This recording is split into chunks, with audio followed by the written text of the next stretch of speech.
இந்த cake order பார்த்திங்கன்னா என்னோட க்ளோஸ் ஸ்கூல்மேட்டு அவங்க தான் வந்து கொடுத்துருந்தா.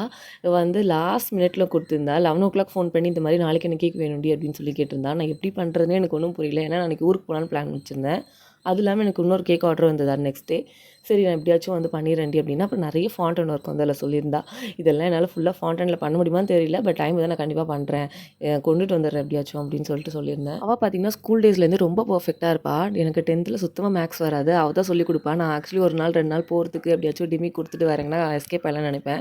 பட் எங்கள் அம்மாவுக்கு ஃபோன் பண்ணி ஆண்டி ஏன் இன்னும் இசை வரல, சீக்கிரமாக அவளை வீட்டுக்கு வர சொல்லுங்கள், இல்லைன்னா அவளே கூட வீட்டுக்கு வந்து எங்களை கூப்பிட்டு போயிடுவா. உட்காந்து சொல்லி கொடுத்து அந்த செம்ம போடுறதுக்கு எனக்கு வீட்டுக்கே விட மாட்டா. அவள் இல்லைன்னா 10th நான் பாஸ் ஆகிருக்க மாட்டேன்.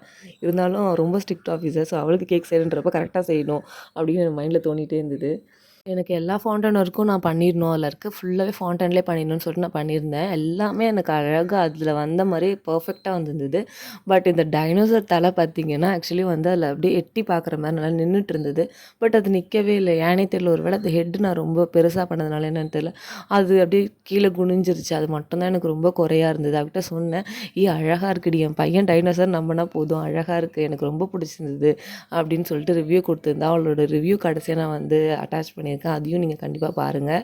பட் ஓவரால் இந்த கேக் பார்க்கும்போது எனக்கு ரொம்ப பிடிச்சிருந்தது. பட் அந்த ஹெட்டு மட்டும் நிற்கல. அது மட்டும் தான் எனக்கு கொஞ்சம் வருத்தமாக இருந்தது. அன்றைக்கின்னு பார்த்தீங்கன்னா எனக்கு வர உடம்பு முடியல, கொஞ்சம் கோல்டாக இருந்தது. ஸோ அதனாலேயும் கொஞ்சம் டிலே ஆகிடுச்சு பண்ணுறதுக்கு. இன்னும் நெக்ஸ்ட் டைம் வந்து இன்னும் கொஞ்சம் சூப்பராக பண்ணலாம் அப்படின்னு நினச்சிட்டு இருந்தேன்.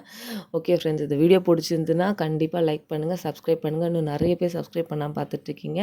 வீடியோவை லைக் பண்ணுங்கள் ஃப்ரெண்ட்ஸ். ஓகே ஃப்ரெண்ட்ஸ், பாய்.